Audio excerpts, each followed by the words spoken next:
Thank you, Mr. Chairman, and thank you to the witnesses here today. This has been an informative and helpful hearing, and I'm sorry I won't have time to ask follow-up questions to each of you, but I do think, like everyone else, I'll wind up submitting some for the record. But we have covered a lot of ground in the hearing today. Ms. Sachs and Ms. Riley, you both touched on the importance of research and the research ecosystem between the government, academia, and the private sector in your testimony this morning. And Mr. Crowley, you raised in your written testimony the importance of protecting scientific research and integrity in general and at the FDA in particular. This cannot be understated.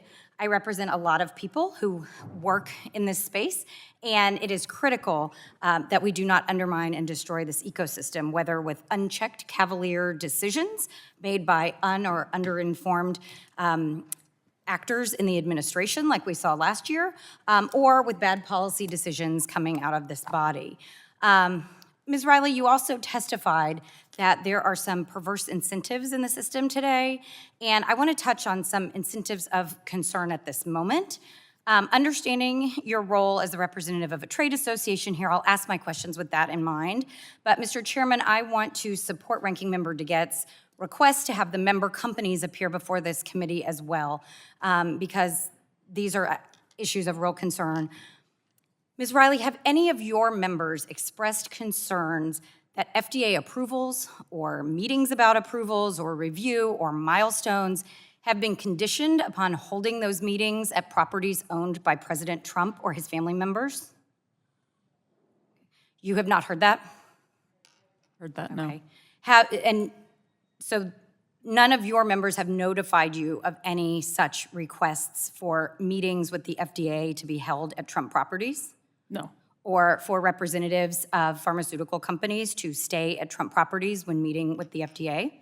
No. Okay. Same thing for requests that member companies participate in private events at Mar-a-Lago? Not to my knowledge, no. So you're not aware of those requests being made at all? No. Okay, so making sure that I understand you correctly, none of your members have expressed concern to your association that to get meetings with the FDA or information about approvals, it is being suggested to them or instructed that they stay at Trump hotels, hold review meetings at Trump hotels, or attend events at Mar-a-Lago or elsewhere, or even discuss whether those proposals are being made to them?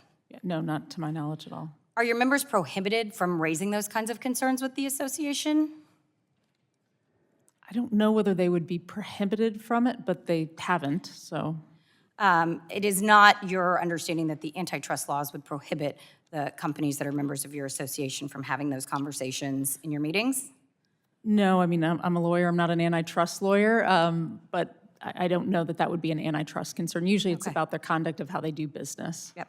Well, and I think this is an important question, but you would agree with me, would you not, that the FDA or any government agency conditioning participation in the provision of information relating to the regulatory approvals of any kind on staying at properties or meeting at properties owned by the President of the United States and his family members, and that even the suggestion of doing so would be illegal, unethical, and unacceptable?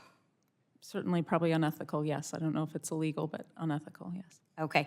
Mr. Crowley, I have the same questions for you about your members.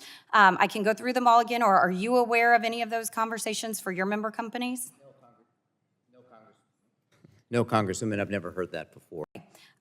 Thank you. I will submit some additional questions for you for the record. I do want to follow up on, with the little time I have left, follow up on some of the questions from Mr. Vesey when he was discussing TrumpRx before our break.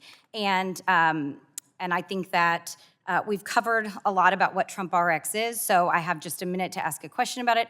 I will say I am confused as to why the pharmaceutical companies that fought against the Medicare drug negotiation program and were actively objecting to efforts that Congress was undertaking to negotiate drug prices are now willing to negotiate drug prices with the Trump administration. But Ms. Sachs, I just want to ask you, with the 30 seconds or so we have left, which program will provide more cost savings to consumers, TrumpRx or the Medicare drug negotiation program?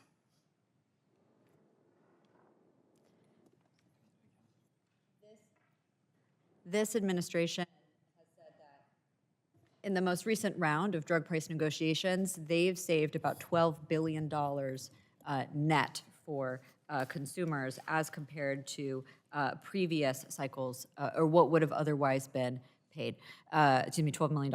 And so I'm happy to get additional citations and share them. The short version of this is that the drug price negotiation program is saving costs for Americans out of pocket and a much broader range of Americans than the small number of products we're seeing on TrumpRx so far. Okay, thank you. I've gone over my time, Mr. Chairman. I yield back.